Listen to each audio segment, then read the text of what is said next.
नमस्कार दोस्तों, आपका स्वागत है मेरा इस चैनल में जिसका नाम है मनी लेंस। मनी लेंस में बातें करते हैं शेयर मार्केट से जुड़े हुए खबरों के बारे में।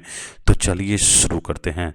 तो आज हम देखेंगे कि जिस तरह से एक बार आज के लिए यानी आज दिनांक 9 फरवरी 2026 को जिस तरह से एफआई और डीआईआई लगातार बाइंग की है, जिससे आप देखे होंगे कि हमारा निफ्टी स्मॉल कैप और निफ्टी मिड कैप के जो शेयर्स हैं वो काफ़ी अच्छा परफॉर्म किए। और साथ ही साथ में मिड कैप के अलावा भी आप देखिए जो लार्ज कैप कंपनियां थी जिसका अच्छा रिजल्ट आया वो अच्छी आज रैली की होगी। अब देखिए निफ्टी मिड कैप में देखिए लगभग निफ्टी स्मॉल कैप देखिए लगभग 2.5% से ज़्यादा उछाल आया है। तो आपके जो अच्छे वाले स्टॉक्स होंगे जो इतने दिन से नहीं चल रहे थे वो निश्चित 5 से 6% के आसपास बढ़े होंगे। ऐसा ही आशा आज है कि आप लोग के भी पोर्टफोलियो का यही हाल होगा, क्योंकि बहुत दिनों से एक तरह से देखिए अब रिजल्ट का सीज़न तो अब जा ही रहा है, और वहीं एक बार ट्रेड डील का जो फैसला आया है उसके बाद जो आज जो क्लैरिटी आई थी ट्रेड डील पे, वो लगभग एक संजीवनी बूटी बन के हमारे शेयर मार्केट में खास करके निफ्टी स्मॉल कैप के शेयरों पे संजीवनी बूटी की तरह पड़ा, और वो धीरे धीरे स्टॉक्स को ऊपर की तरफ ले गया और काफ़ी अच्छी आज रिकवरी रही, क्योंकि आज एफआई डीआई दोनों ने अच्छी बाइंग की है। ठीक है, इसके कारण आप देखे होंगे कि आपके भी शेयर्स बढ़े होंगे। तो दूसरी बात ये है कि जो ट्रेड डील हुआ है उसमें एक बात आपको समझना होगा कि पहले हम जो रसिया से ऑयल खरीदते थे वो लगभग समझिए कि अपने पैसे पे ही खरीदते थे, मतलब कि हम रुपीज़ में खरीदते थे और रुपीज़ में ही ये ट्रेड होता था, जिससे कि डॉलर पे कोई दबाव नहीं होता था। लेकिन अब क्या है कि हमको अब वेनेजुएला या फिर अमेरिका से जो खरीदेंगे जो क्रूड ऑयल खरीदेंगे वो हमको डॉलर में पेमेंट करना पड़ेगा, और इससे क्या होगा कि धीरे धीरे रुपीज़ और डिप्रिसिएट होगा, क्योंकि हमको यानी इंडिया को अपना डॉलर खर्चा करना पड़ेगा, और जैसे ही डॉलर यहाँ से निकलेगा तो रुपीज़ और वीक होता चला जाएगा। तो ये एक डर है जो निवेशक को, जो कि लेकिन अभी भी पूरा क्लैरिटी नहीं आया है कि इंडिया जो है रसिया से कंप्लीटली ऑयल खरीदना बंद करेगा या नहीं। अगर थोड़ा भी बहुत खरीदता है तो लेकिन वो तो अच्छा ही होगा हमारे देश के लिए। तो वो तो देखने वाली बात होगी कि आखिर क्या करता है इंडिया।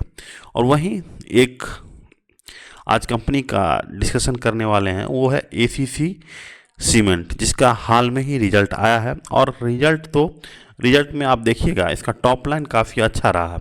यानी यहाँ देखिए टॉप लाइन जो पिछले क्वार्टर से तो अच्छा किया ही है, लेकिन पिछले ईयर से दिसंबर 2024 से भी अच्छा किया है।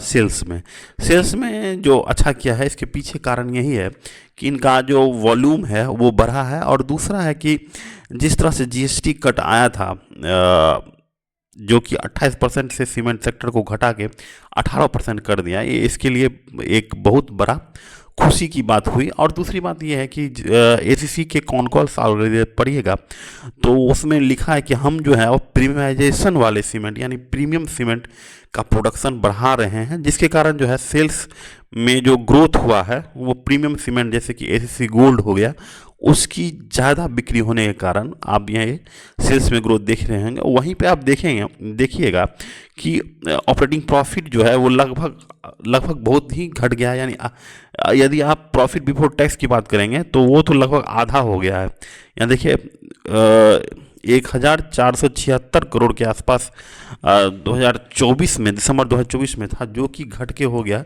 460। इसके पीछे के कारण तो सबसे बड़ा तो ये डिप्रिसिएशन।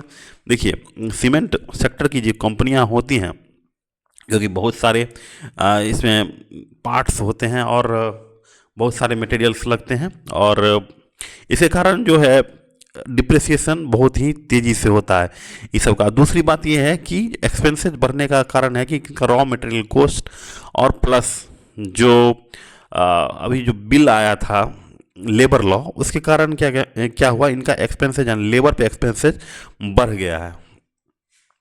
यहाँ पे देखिए लेबर पे एक्सपेंसेज बढ़ा है, इसके कारण जो है मार्जिन भी आप देखिए यहाँ पे श्रिंक हुआ है।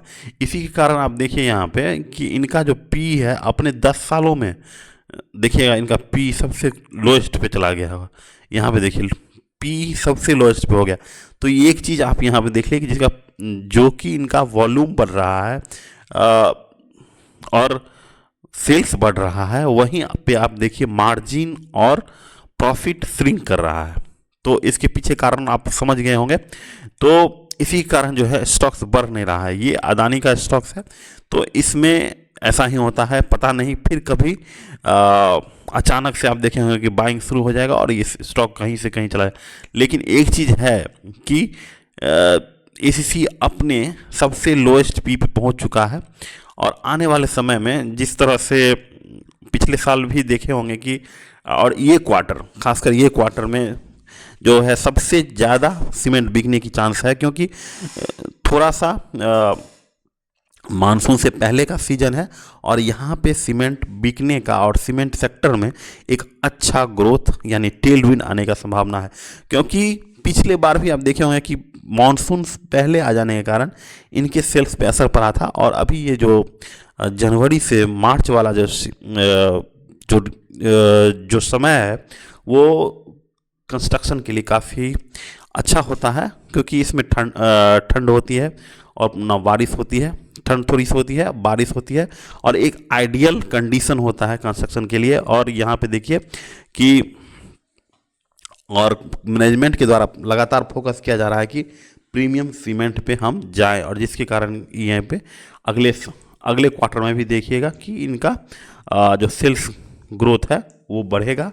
और अभी फ़िलहाल इसमें इतना ही है। और यहाँ पे देखिए सेल्स देख लिए, इक्विटी कैपिटल उतना ही है। और यहाँ पे अगर शेयर होल्डर पैटर्न देखिए तो पैटर्न में भी देखिए, क्योंकि लोग सब आप समझ रहे हैं। यहाँ पे देखिए कि एफआईआई भी समझ रहा है कि इनका जो वर्ष है वो अब पीछे चला गया है, और वहीं पे अब देखिए एफआईआई इसमें इंक्रीज हुआ है, डीआईएस थोड़ा सा कम हुआ है और पब्लिक थोड़ी सी ज़्यादा है। तो ओवरऑल अगर देखिएगा तो एक टेलविंड है इस क्वार्टर में सीमेंट सेक्टर में, जो कि अच्छा करने का चांस लगता है। यदि आपको ये मेरा एनालिसिस अच्छा लगा तो चैनल को ज़रूर से शेयर एंड लाइक कर लीजिए और ख़ासकर सब्सक्राइब तो ज़रूर ही कर लीजिए। Thank you, have a nice day.